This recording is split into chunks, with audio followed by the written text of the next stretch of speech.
ஆஸ்திரேலியாவின் சிட்னியில் உள்ள ஒரு கோல்ஃப் மைதானத்தில் சிறிய ரக விமானம் ஒன்று அவசரமாக தரையிறங்கியது. இந்த சம்பவத்தில் விமானத்தில் இருந்த யாருக்கும் காயம் ஏற்படவில்லை. விமானம் புறப்பட்ட சிறிது நேரத்திலேயே என்ஜின் கோளாறு ஏற்பட்டதால் விமானி கோல்ஃப் மைதானத்தில் அவசரமாக தரையிறக்க முடிவு செய்தார். விமானியின் சமயோஜிதமான செயல்பாட்டால் விபத்து தவிர்க்கப்பட்டு விமானத்தில் இருந்த இருவரும் பத்திரமாக மீட்கப்பட்டனர்.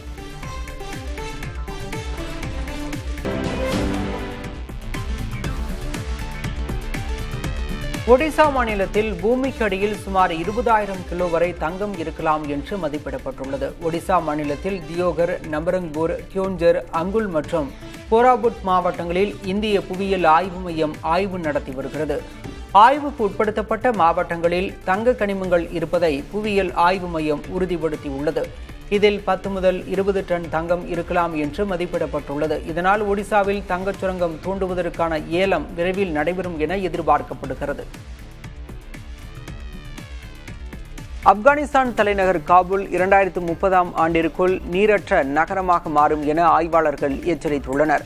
பனிப்பாறைகள் விரைவாக உருகி வருவது, தொடர்ச்சியான வறண்ட வானிலை, நகர்ப்புற வளர்ச்சி மற்றும் மக்கள் தொகை அதிகரிப்பு உள்ளிட்டவை அதற்கான காரணங்களாக இருக்கும் என குறிப்பிடப்படுகின்றன.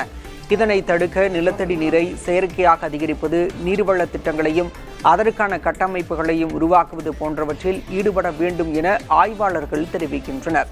ஆனால் உலக அளவில் ஆப்கானிஸ்தான் தனிமைப்படுத்தப்பட்டுள்ளதால் இந்த நடவடிக்கைகளில் ஈடுபடுவது சிக்கலை ஏற்படுத்தும் என கருதப்படுகிறது. நாங்கள் உணவை விதைப்பவர்கள், வன்மத்தை விதைப்பவர்கள் அல்ல என்று பிரேசில் அதிபர் லூலா டா சில்வா அமெரிக்க அதிபர் டிரம்புக்கு பதிலடி கொடுத்துள்ளார். பிரேசில் மீதான இறக்குமதி வரியை அமெரிக்கா 50% உயர்த்தியுள்ள நிலையில் டிரம்புக்கு லூலா டா சில்வா பதிலளித்துள்ளார். அதில் ஒரு நாள் பிரேசில் வந்து தங்களது அன்பை தெரிந்து கொள்ள வேண்டுமென டிரம்புக்கு அழைப்பு விடுத்துள்ளார். பிரேசில் முன்னாள் அதிபர் போல்சனாரோவுக்கு ஆதரவாக அரசியல் ரீதியாக டிரம்ப் செயல்படுவதாகவும் சில்வா கூறியுள்ளார். அமைதிக்கான நோபல் பரிசுக்கு ஆதரவு தெரிவித்துள்ள ஹிலாரி கிளின்டன் அருமையான கருத்தை தெரிவித்துள்ளதாக அமெரிக்க அதிபர் டிரம்ப் மகிழ்ச்சி தெரிவித்துள்ளார். ஜெசிகா தாலோ பாட்காஸ்டில் கருத்து தெரிவித்துள்ள முன்னாள் அதிபர் கிளின்டனின் மனைவி ஹிலாரி, உக்ரைன் பகுதிகளை புதின் கைப்பற்றாமல் அதிபர் டிரம்ப் போரை முடிவுக்கு கொண்டு வந்தால் அமைதிக்கான நோபல் பரிசுக்கு அவரது பெயரை முன்மொழிய தயாராக இருப்பதாக தெரிவித்திருந்தார். இதுகுறித்து அமெரிக்க ஊடகம் ஒன்றிடம் பேசிய டிரம்ப், ஹிலாரியின் கருத்து மிகவும் அருமையானது, மீண்டும் அவரை நேசிக்க தொடங்கலாம் என்று தெரிவித்துள்ளார். 2016ஆம் ஆண்டு அமெரிக்க அதிபர் தேர்தலில் டொனால்டு டிரம்பை எதிர்த்து ஹிலாரி கிளின்டன் போட்டியிட்டார் என்பது குறிப்பிடத்தக்கது. டிரம்புக்கு அமைதிக்கான நோபல் பரிசு அளிக்க வேண்டும் என்று இஸ்ரேல் பிரதமர் பெஞ்சமின் நெதன்யாகு ஏற்கனவே கருத்து தெரிவித்திருந்தார். சீனாவில் நடைபெற்ற ட்ரோன் பந்தயத்தில் ஜப்பானைச் சேர்ந்த யூகி காஷிமோட்டோ தங்கப்பதக்கம் வென்றார். சீனாவின் உலக போட்டிகளில் இடம்பெற்ற ட்ரோன் பந்தயத்தில் தகுதிச் சுற்றுகள், நீக்கச் சுற்றுகள் 3 நாட்கள் நடைபெற்றன. சனிக்கிழமை இறுதிப் பந்தயத்தில் பங்கேற்ற 4 ட்ரோன் பைலட்டுகள் எதிரெதிர் அணியாக போட்டியிட்டனர். ஜப்பானைச் சேர்ந்த யூகி காஷிமோட்டோ 2 பந்தயங்களில் வென்றதால் தங்கப்பதக்கம் வென்றார். ஹாங்காங்கைச் சேர்ந்த சூனியான் குவான் வெள்ளிப் பதக்கமும், கொரியாவைச் சேர்ந்த மின்ஜாயி வெண்கலப் பதக்கமும் வென்றனர். ஸ்பெயின் நாட்டில் காட்டுத்தீயின் கோர தாண்டவம் தொடர்கிறது. கலிசியா பகுதியில் 47,000 ஹெக்டேர் பரப்புள்ள காடுகள் தீயில் கருகி சாம்பலாகியுள்ளது. அப்பகுதியில் காட்டுத்தீ வழக்கமானதுதான் என்றாலும் முன் எப்போதும் இல்லாத அளவிற்கு இம்முறை பாதிப்புகள் ஏற்பட்டுள்ளது. பிரதமர் பெட்ரோ சான்சஸ் நேரில் சென்று தீயணைப்பு பணிகளை மேற்பார்வையிட உள்ளார். ஸ்பெயினில் மட்டும் தற்போது 12 இடங்களில் காட்டு தீ எரிந்து வருகிறது. தீயணைப்பு படையினர் எண்ணிக்கை போதுமானதாக இல்லாததால் ராணுவமும் தீயணைப்பு பணியில் இறக்கப்பட்டுள்ளது. ஸ்பெயினில் வரலாறு காணாத வெயில் நிலவும் நிலையில் காட்டு தீயும் அதிக அளவு ஏற்பட்டு வருகிறது. தீ பரவி வரும் அச்சத்தால் அப்பகுதி மக்கள் 4 நாட்களாக தூங்காத நிலை ஏற்பட்டுள்ளது. இந்தோனேஷியா தனது 80வது சுதந்திர தினத்தை கொண்டாடியது. தலைநகர் ஜகார்த்தாவில் நடைபெற்ற வண்ணமிகு நிகழ்ச்சியில் அதிபர் சுபியாந்தோ தேசிய கொடியை ஏற்றினார். அப்போது விமானங்கள் வானில் வர்ணஜாலங்கள் நிகழ்த்தின. இசை, நடனம் என பல்வேறு கலை நிகழ்ச்சிகளும் நடைபெற்றன. இதை அதிபரும் பார்வையாளர்களும் கண்டுகளித்தனர். உலகிலேயே 4வது அதிக மக்கள் தொகை கொண்ட நாடான இந்தோனேஷியா 1945ஆம் ஆண்டு ஆகஸ்ட் 17ஆம் தேதி நெதர்லாந்திடமிருந்து விடுதலை பெற்றிருந்தது. உங்கள் பிள்ளைகளின் ஆரோக்கியமான சருமத்திற்காக 5 வகையான உணவுகளை அவர்களது அன்றாட உணவில் சேர்த்துக் கொள்ளலாம் என ஊட்டச்சத்து நிபுணர்கள் கூறுகிறார்கள்.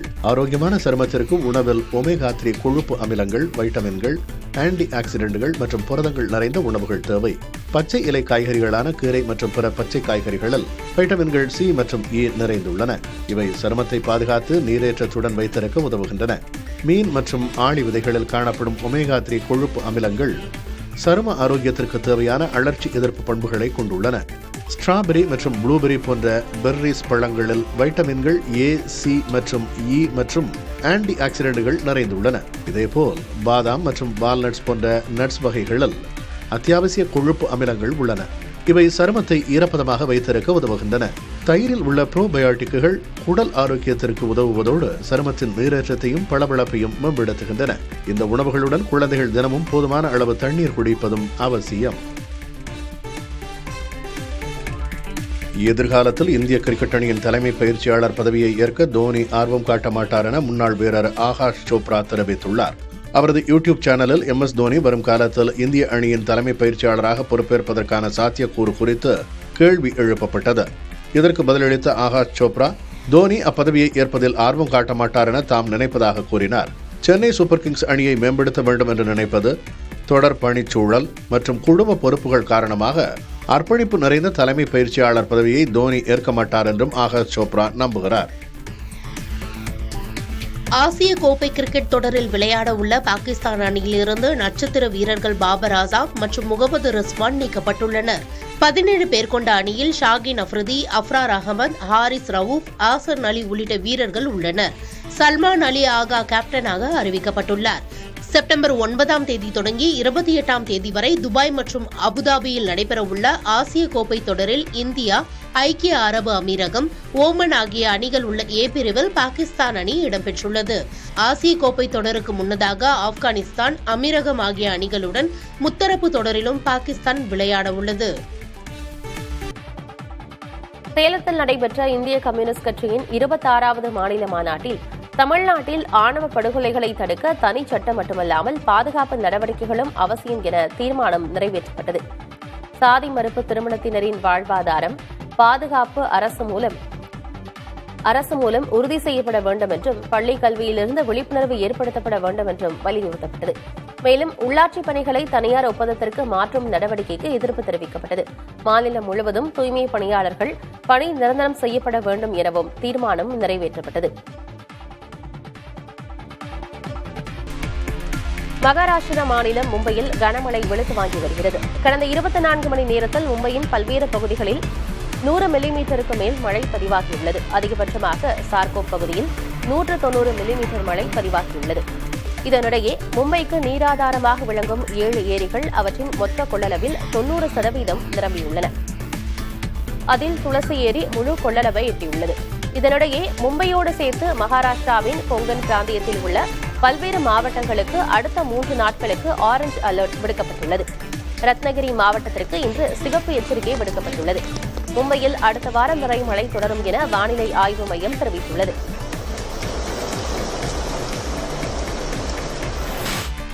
இமாச்சல் பிரதேசத்தில் பெய்த கனமழையின் காரணமாக பஞ்சாபில் வெள்ள பாதிப்பு ஏற்பட்டுள்ளது. கபூர்தலா, ஃபிரோஸ்பூர் மற்றும் பாசல்கா மாவட்டங்களில் சுமார் 14,200 ஏக்கர் விவசாய நிலங்களையும் குடியிருப்பு பகுதிகளையும் வெள்ளம் சூழ்ந்துள்ளது. அதேபோல ஹோஷியார்பூர், குர்தாஸ்பூர் மற்றும் டண்டாரன் உள்ளிட்ட மாவட்டங்களில் நீர்நிலைகளின் நீர்மட்டம் அதிகரித்து வருகிறது. இதனால் வெள்ள பாதிப்புக்கு உள்ளாகக்கூடிய பகுதிகளில் வசிக்கும் மக்களை பாதுகாப்பான இடங்களுக்கு செல்ல அம்மாநில அரசு அறிவுறுத்தியுள்ளது.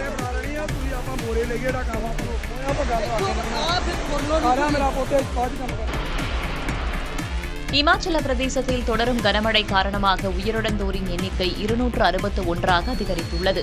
குறிப்பாக மாண்டி மாவட்டத்தின் ஜோகினி மாதா கோவில் அருகே பெரும் நிலச்சரிவு நேரிட்டது. இதனால் அங்கு வாகன போக்குவரத்து பாதிக்கப்பட்டுள்ளது. மேலும் பல இடங்களில் ஏற்பட்ட நிலச்சரிவு கனமழை காரணமாக பானார்சா, தாக்கோலி மற்றும் நாக்வாயின் பகுதிகளில் வீடுகளுக்குள் மண், சேறு கலந்த தண்ணீர் புகுந்துள்ளதால் மக்கள் பாதிக்கப்பட்டுள்ளனர். மீட்புப் பணிகளில் மாநில பேரிடர் மேலாண்மை படையினர் ஈடுபட்டுள்ளனர். மேலும் கிராத்பூர் மணாலி தேசிய நெடுஞ்சாலையில் குளம் போல தண்ணீர் சூழ்ந்திருப்பதால் போக்குவரத்து தடைபட்டுள்ளது. ஷாலானல் ஆற்றில் அபாய கட்டத்தை தாண்டி வெள்ளம் பெருக்கெடுத்திருப்பதால் கரையை ஒட்டியிருந்த தனியார் நிறுவனம் ஒன்றின் சுவர் இடிந்து விழுந்தது. பல வீடுகளுக்குள்ளும் வெள்ள நீர் புகுந்துள்ளது. மாநில பேரிடர் மேலாண்மை படை அளித்திருக்கும் தகவலில் 3 தேசிய நெடுஞ்சாலைகள் உட்பட 361 சாலைகளில் போக்குவரத்து முடங்கியுள்ளதாக கூறப்பட்டுள்ளது. மழை காரணமாக இதுவரை 261 பேர் உயிரிழந்துள்ளதாக தெரிவிக்கப்பட்டுள்ளது. வீடுகள் மற்றும் உணவகங்களில் பயன்படுத்தப்பட்ட சமையல் எண்ணெயை விமான எரிபொருளாக மாற்றும் நுட்பத்தை கண்டறிந்துள்ளதாக இந்தியன் ஆயில் நிறுவனத்தின் தலைவர் அரவிந்தர் சிங் சானி தெரிவித்துள்ளார். விமானத்தில் பயன்படுத்தத்தக்க வகையில் சமையல் எண்ணெயை மாற்றி ஆண்டுக்கு 35,000 டன் எரிபொருள் உற்பத்தி செய்யும் ஆலை ஹரியானா மாநிலத்தில் அமைக்கப்பட்டுள்ளது. இதுபோன்ற எண்ணெயை விமான எரிபொருளில் 1% கலப்பது இந்தியாவில் 2027ஆம் ஆண்டு முதல் கட்டாயமாக்கப்பட்டுள்ளது. இதனால் இந்தியாவின் எரிபொருள் இறக்குமதி ஓரளவு குறைந்து அந்நிய செலாவணி மீதமாகும்.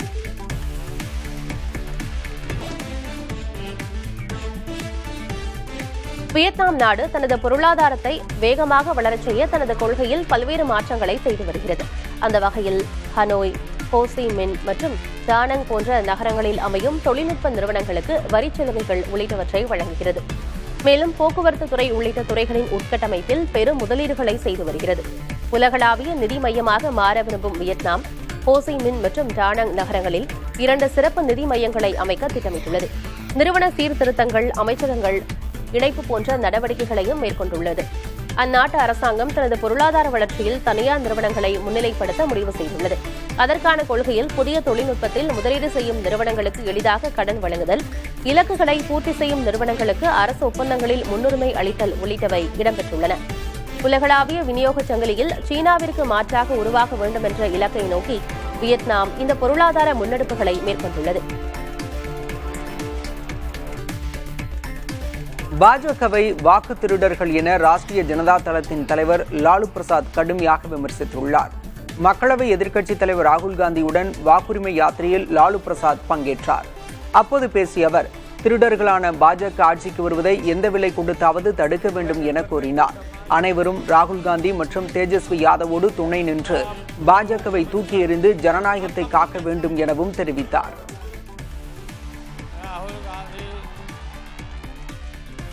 வரவிருக்கும் பண்டிகை காலத்தில் அனைத்து மக்களும் இந்திய பொருட்களை வாங்க வேண்டும் என பிரதமர் நரேந்திர மோடி கேட்டுக் கொண்டுள்ளார்.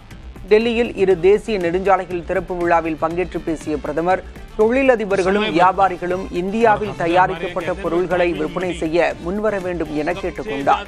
உள்ளூர் தொழில் வளர்ச்சிக்கு குரல் கொடுக்கும் தனது முடிவிற்கு ஆதரவளிக்க வேண்டும் எனவும் பிரதமர் மோடி கேட்டுக் கொண்டுள்ளார். அமெரிக்காவின் வரி விதிப்பு போன்றவற்றால் அழுத்தங்களை சந்தித்து வரும் நிலையில் பிரதமரின் புதிய முழக்கம் கவனம் பெற்றுள்ளது. चलिए, आपका परिश्रम रंग ला रहा है.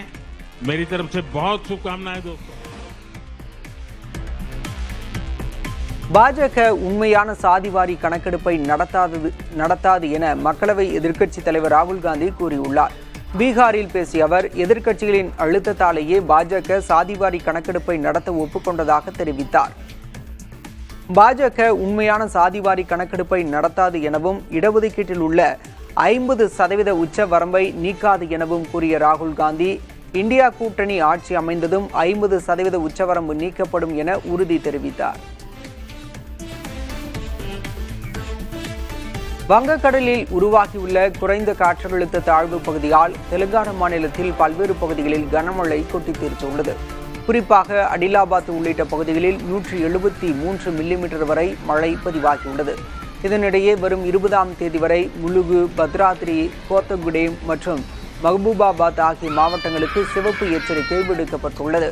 காமரெட்டி, கோமராம்பீம், ஆசிஃபாபாத், மன்சேரியல், மேடக் மற்றும் சங்காரெட்டி ஆகிய மாவட்டங்களுக்கு ஆரஞ்சு எச்சரிக்கை விடுக்கப்பட்டுள்ளது.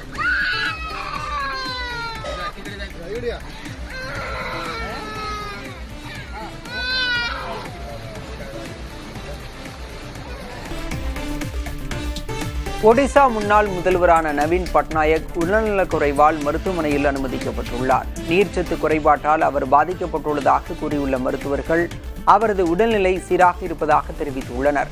அவர் விரைவில் மருத்துவமனையிலிருந்து வீடு திரும்புவார் என பிஜு ஜனதா தளம் தெரிவித்துள்ளது. கடந்த ஜூன் மாதம் நவீன் பட்நாயக்கிற்கு முதுகில் அறுவை சிகிச்சை நடைபெற்றிருந்தது குறிப்பிடத்தக்கது. வாக்குகள் திருடப்படுவதாக ராகுல் காந்தி கூறும் குற்றச்சாட்டு அடிப்படை ஆதாரமற்றது என தெரிவித்துள்ள தேர்தல் ஆணையம், ஆதாரங்களை 1 வாரத்திற்குள் ராகுல் காந்தி சமர்ப்பிக்க வேண்டும். இல்லையெனில் அவர் மன்னிப்பு கேட்க வேண்டும் என வலியுறுத்தியுள்ளது. தேர்தல்களில் வாக்குகள் திருடப்படுவதாக காங்கிரஸ் எம்பி ராகுல் காந்தி குற்றம் சாட்டி வரும் நிலையில் டெல்லியில் தலைமை தேர்தல் ஆணையர் ஞானேஷ்குமார் செய்தியாளர்களை சந்தித்தார். அப்போது பேசிய அவர், அனைத்து அரசியல் கட்சிகளையும் ஒன்று போல பார்ப்பதாகவும் தேர்தல் ஆணையம் பாரபட்சத்துடன் செயல்படவில்லை என்றும் குறிப்பிட்டார். தங்களுக்கு உதவும் தேர்தல் ஆணையத்தை பாதுகாக்கவே மத்திய அரசு சட்டத்தை இயற்றியுள்ளதாக மக்களவை எதிர்க்கட்சித் தலைவர் ராகுல் காந்தி குற்றம் சாட்டியிருக்கிறார். வாக்கு திருட்டு குற்றச்சாட்டு தொடர்பாக செய்தியாளர்களை சந்தித்த தலைமை தேர்தல் ஆணையர் ஞானேஷ்குமார், வாக்காளர்களின் தனியுரிமை பாதிக்கப்படும் என்பதால் வாக்குச்சாவடியின் சிசிடிவி காட்சிகளை பகிர முடியாது என தெரிவித்தார். இது தொடர்பாக கேள்வி எழுப்பியுள்ள ராகுல் காந்தி, தேர்தல் நடைமுறையின் சிசிடிவி காட்சிகள் தொடர்பான சட்டத்தை மத்திய அரசு மாற்றியது ஏன் என வினவியுள்ளார். தேர்தல் ஆணைய அதிகாரிகள் மீது வழக்கு தொடர முடியாதபடி 2023ஆம் ஆண்டில் சட்டம் இயற்றப்பட்டதாக கூறிய அவர், வாக்குகளை திருட தேர்தல் ஆணைய அதிகாரிகள் உதவுவதால் அவர்களை பாதுகாக்க மோடியும் அமித்ஷாவும் அந்த சட்டத்தை உருவாக்கியதாகவும் குற்றம் சாட்டியுள்ளார். சென்னை பெசநகர் கடற்கரையில் அனுமதி விதிகளை மீறி அதிமுகவினர் மாரத்தான் நடத்தியதால் 4 பேர் மீது போலீசார் வழக்கு பதிவு செய்தனர். பிரசன்சியா கல்வி மற்றும் அறக்கட்டளை சார்பில் குழந்தைகள், கல்வியாளர்கள் பங்கேற்கும் மாரத்தான் நடத்த அனுமதி பெறப்பட்டது. ஆனால் அதிமுக பொதுச் செயலாளர் பழனிசாமியின் 72வது பிறந்த நாளை முன்னிட்டு மக்களை காப்போம், தமிழகத்தை மீட்போம் என்ற முழக்கத்துடன் அதிமுகவினர் திடீரென மாரத்தான் தொடங்கினர். கட்சியின் பேனர்கள், விளம்பர பலகைகள் அமைக்கப்பட்டதைக் கண்டு போலீசார் அதிர்ச்சி அடைந்தனர். இதனையடுத்து சாஸ்திரி நகர் போலீசார் விசாரணை மேற்கொண்டு வாங்கப்பட்ட அனுமதி அரசியல் நிகழ்ச்சிக்கு பயன்படுத்தப்பட்டதை கண்டறிந்தனர். இதன் அடிப்படையில் கல்வி அறக்கட்டளை நிறுவனர் சுபைதா, மேலாளர் ஸ்ரீதர், அதிமுக மாணவரணி தென்சென்னை தெற்கு கிழக்கு மாவட்ட தலைவர் பிரான்சிஸ், ஒருங்கிணைப்பாளர் தினேஷ் ஆகியோர் மீது 3 பிரிவுகளின் கீழ் வழக்கு பதிவு செய்யப்பட்டுள்ளது.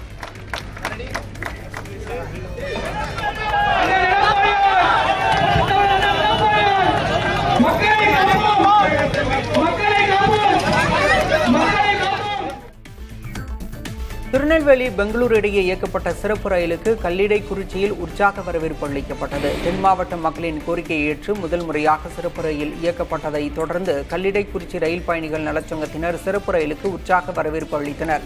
குறிப்பாக ரயில் ஓட்டுநருக்கு பொன்னாடை அணிவித்தும் இனிப்புகள் வழங்கியும் தங்கள் மகிழ்ச்சியை வெளிப்படுத்தினர்.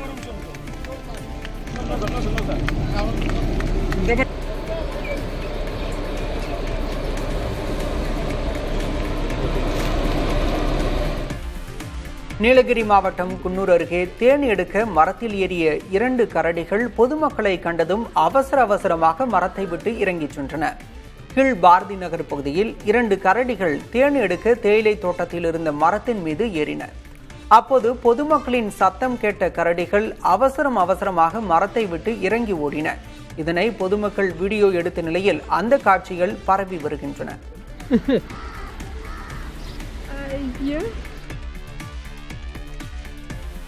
புதுக்கோட்டை மாவட்டம் ஆவுடையார் கோயில் அருகே வெள்ளாளவயல் கிராமத்தில் சுமார் 1000 ஆண்டுகள் பழமையான மகாவீர் சிற்பம் ஒன்று கண்டெடுக்கப்பட்டுள்ளது.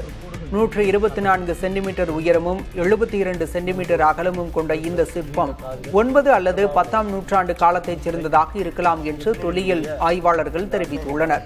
3 சிம்மங்கள் சுமந்த ஆசனத்தில் அமர்ந்த நிலையில் காணப்படும் இந்த சிற்பம் முற்கால சோழர் கலைப்பாணியில் செதுக்கப்பட்டுள்ளது. சமண சமயத்தின் தொன்மைக்கு முக்கிய ஆதாரமாக இது அமையும் என ஆராய்ச்சியாளர்கள் கூறியுள்ளனர்.